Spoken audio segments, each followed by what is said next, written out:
But it was And we pictures back. I saw. We back. Yeah. So now they get to see what I was talking about. Yeah. You know Yeah. what I mean? Yeah. Shine. Because this is the thing. Number one on my list is I had three. I have four, right? So, well, if I count the group, it's five. When they say my top five, it's different. My top five is different. So I do Coogee Rap, Nas, Redman, Biggie, M.O.P. That's mine. So That's my first time ever hearing your list. yeah, that's my list. That's my list. It's always been. So Yeah. the Nas when J. Cole did it was like, yeah. So, and then it was like, Pun came 6. Now, 6 man. he made me like Black Thought more when that became 7. You feel me? Yeah, wow. It's all about who I was introduced to and what they meant to me at the time, music wise, when I was introduced to them. So I kept them in that order. I didn't put like Nas above G-Rap because G-Rap was out before him. You get what I'm saying? Yeah. So it was like I kept it in that order. I don't put whoever came first or who I heard that the impression they made. Right. You feel Right. me? No, Yeah. I get it. Because I was feeling the roots, but at the time it was like until Pun. I'm like, Pun is That was Pun's favorite rap. That was Pun's favorite rapper. For him to go out and say Black Thought was his favorite rapper made me go back and say, let me go back and listen, because I respect what Pun does, which made me say, oh shit, Black Thought is crazy. Yeah, I'm on base. Man, niggas, take care, niggas, to break bread with us. Yeah. Yes. There's a joint. I think it was. He said, what he said? If I got beef with you, you the last one to know. The New York Giants. That line alone. Hold on. The New York Giants one. With Pun and M.O.P. Yeah. That was the name of it, right? Yep. New York Giants. Do you know how many people I know that was searching for that beat because they wanted to do that over? I know who did that. Somebody did that over? I know the guy that did it. Did the beat. Yeah. Yeah, but that was then. People was like, oh, they killed it. Oh, Pun and M.O.P. over it. But we never got. The reason why that song never got to the point where, you know, it like was my a girl joint on it. Yeah, but because he died. Yeah. You know, if you'd have seen Pun and M.O.P. perform that New York Giants, crazy. Yes, that was the Jay-Z and Alicia Keys joint at that time for the hood like the but before Cam and Jay-Z did the Welcome to New York, like M.O.P. and Pun. They did the New York Giants, in 99, came out 2000. Do you at times be by yourself and think like, damn, if he was here, what we would have did together? Oh man, I don't want to do that. But I know you have. It had to be. He's with me. Yeah. You know, we doing it. They always still with us here. Yeah. You know what I mean? Like I never said this on the radio before, but I had his ashes when I wrote Mira Mira. And I heard you shouldn't like smoke off of a candle, whatever, right? It was in a party one time. And I just like, you know, I was by myself and I was living at the, you know, I was living downtown at the time, and I was like, I'm gonna smoke off the candle and just talk and vibe to him. And then I wrote Mira Mira. Now you would think that the way the lyrics came out is like Mira Mira Ben Aki, you know me, I got money. Being broke is not funny. It's like it's not. You don't know the bars until you know that kid. People would think of it as like, oh, that was something. But now listening to all that poetry and listening to rap, it sounds different. It's like, but that's because Pun was getting to a place where he was going to be making music. Yeah. Like reggaeton didn't even hit yet. Nope. Ringtones didn't even hit yet. Smash. He loved anthems. Like he was. Cannabis one time called up and he was like, "Yo," because I used to be answering the phone, like, and I give it to him, you know, so I knew who was calling. So he'd be like, he's like, "Yo, man, like you want to do a song, all right, but what's it gonna do? Like, who's putting it out? Like, I don't just rap to rap, my nigga. Like I'm trying to feed my kids. Like we make records. Yeah. We make fucking hit records. What you want to do? We want wild out? You want to dance? I got it all locked down, baby. So he was always like, so I knew the music and what it meant to him. Singing, putting Tony Sunshine out. Like he. And Tony Sunshine was crazy then too. It would have been so much. What? He was so Pun used to sing the OJ's. Pun used to sing, yo. That's one thing you didn't get a chance to see. You didn't get a chance to see. You Pun. being so attached and then being so personal with you. This is how I always looked at things, right? I always felt like New York radio always praised Big when he passed, but never sort of saying the Pun. And that's not taking a shot because you already heard like how I feel. But that's how I always, when people do it, when it comes around, I be like, yo, every year, why don't we get the same? I didn't try it. I feel like Big definitely doesn't get the same recognition as that Biggie gets. That Big Pun don't get the same. Yeah, he doesn't. No. They tried. When it I think happened, last it year or was the year big. before they tried to, but it wasn't enough because I always said it like, yo, why did he act like he didn't? He was New York too. He had the hits. He did the same thing. Yo, I want it all. You could call me greedy or superficial. Long as my crew's official and pull a pistol soon as I whistle. I'm trying to triple a million and split it 3 ways. Joe the God, full of clips of myself. That'd be the day. I need a way to get it. Already got the ambition. Start the ignition. Watch for the knocks in a marked expedition. I'm on a mission that requires a higher position. Desire and ambition keeps the fire inside of me glistening. What? Son. Yo. But you know what? Yo. To the Don't sleep. to the point, I think, and I said this once, like in the distance. It's like in a part. I did a remix to Big Brother, Kanye's record, and I called it Big Cousin. And in the back of it, I remember saying something like, "I don't know if they don't give you a recognition because of the way you died, but I don't give a shit." And I think the way he died mattered because Biggie's life was taken. I don't think shit matters. It shouldn't matter. Of course not. Of course not. But I get what you're saying. If you want to make a value argument, he was slain in the middle of the fucking street, and that's like terrible. You know what I mean? It's like not on his account. Even though I really, we can't say all of us wish he never went to Cali, right? But like, they both have families though. But they both have people that love them, right? And I'm so, here. And Punk, no matter how. It's just crazy. The legacy. It's the legacy. It's so hard. But I'm here. You know what I mean? I think pretty soon we could do a Broadway play. We could do a lot of things for Pun, and we're going to. You know what I mean? Because would you take part in acting in it, or you? I would do it. I just saw. I just experienced the Hamilton play, which was insane, and it was about Alexander Hamilton and the complexities of him. I want to go check. Yeah, it's amazing. Yeah. But I have that capability. I could do that for. You could actually been in that. Yeah. My man. Shout out to my man Lemon. Because are they those people that are performing? Are they really lyricists and poets? Yeah, a lot of them are actors or and poets. Yeah, actors who people are giving the lyrics behind the scenes. A little bit of both. A little bit of both. I think he has help with doing that. No, because I'm well versed in that spoken word world. Yeah. But I think with Pun, time does.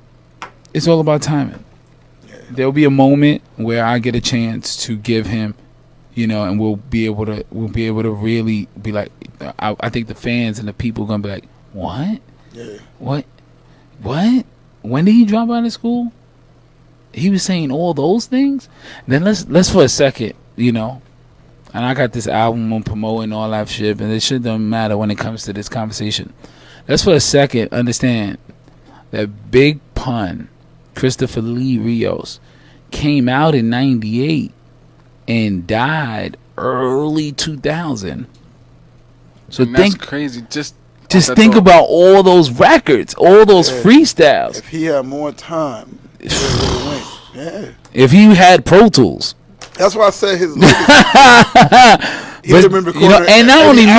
And not only me, no disrespect, Chris Rivers is doing his thing. Yes, you know what I mean? Yes. And the millions of people. I think Eminem was heavily influenced by Pun. You could tell in the flow, but people never say it. Mm-hmm. There's a line where Eminem goes, "This ain't the hook. This ain't the chorus.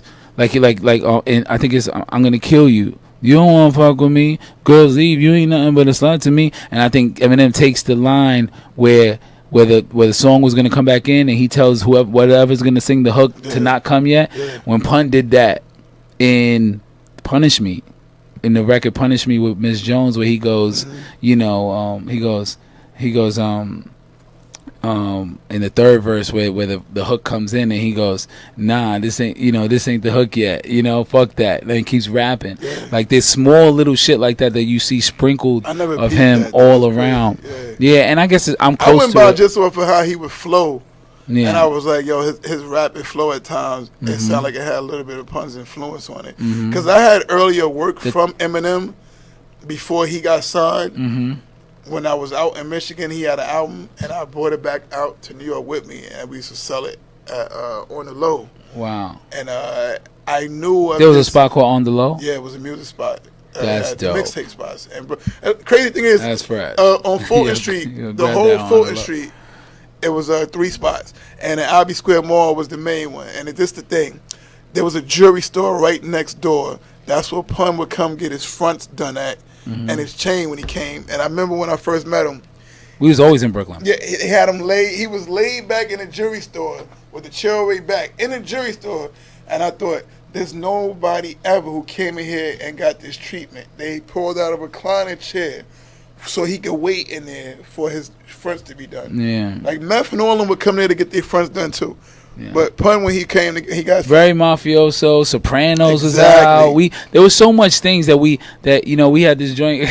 We had this joint. I don't think it ever came out. And I used to help write a little bit. Like I used to be around. And I'll say a line, and he'd be like, "That's dope." Yeah. You know what I mean?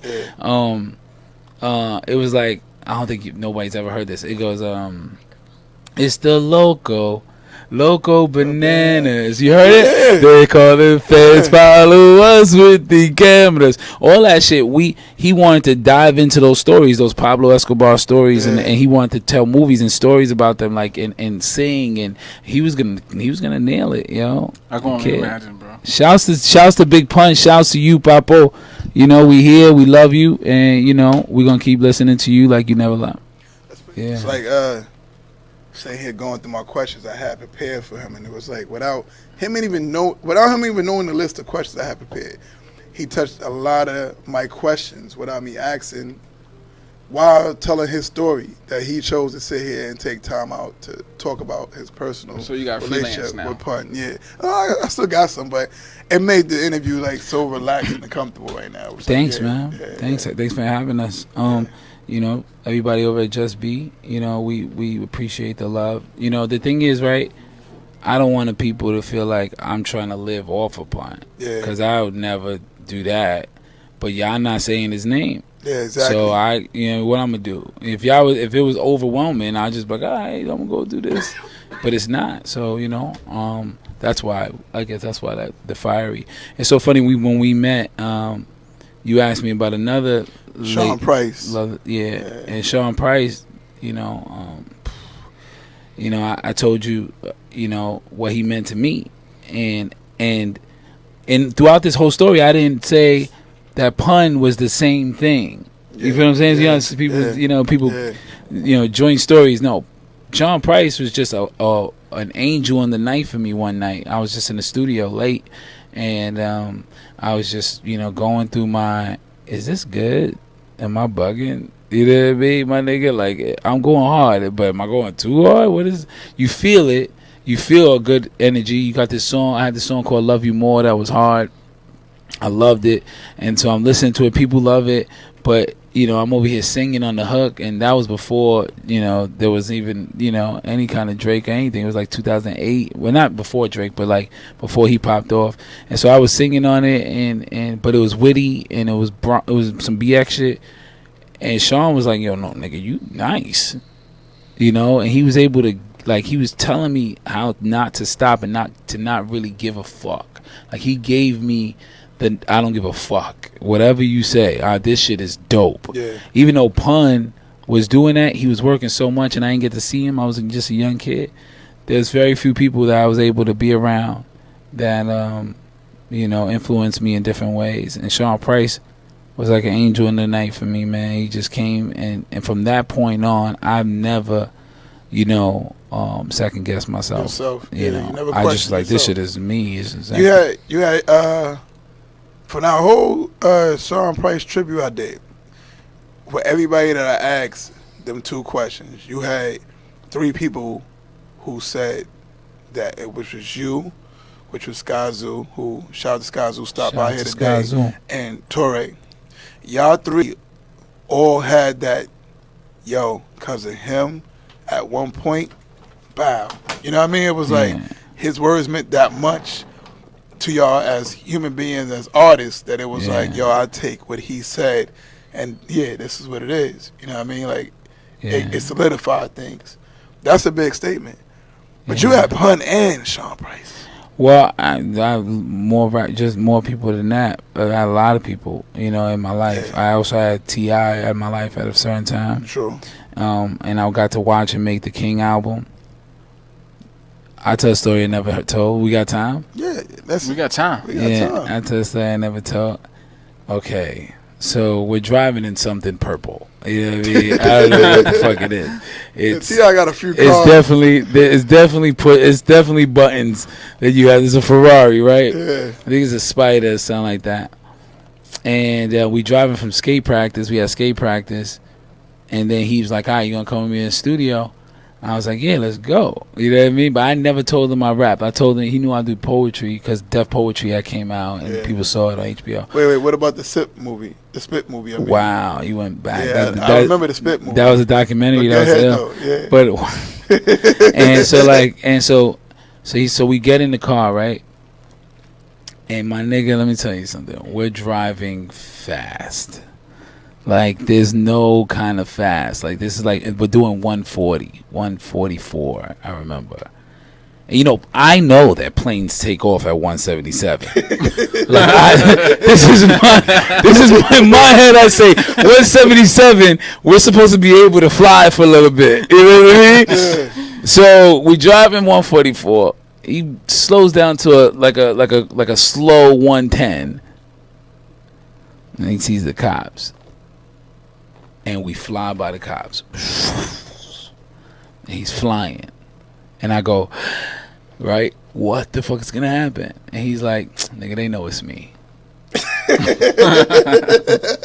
And then we drove. We got off of Howard Mill. We went to Grand Hustle Studios, and Manny Fresh was there.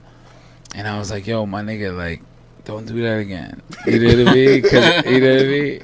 At the time, I kept saying, yo, I kept saying, because College Dropout had dropped out, like 2 years before that? And I was like, sir, I don't want to be Kanye West. Like, I don't want, you know what I mean? Talking to a wire. I don't want to talk to the wire. So I was like, chill, man. And so he's like, man, you should have seen me before I had kids, right? So we go inside, and Manny Fresh is there.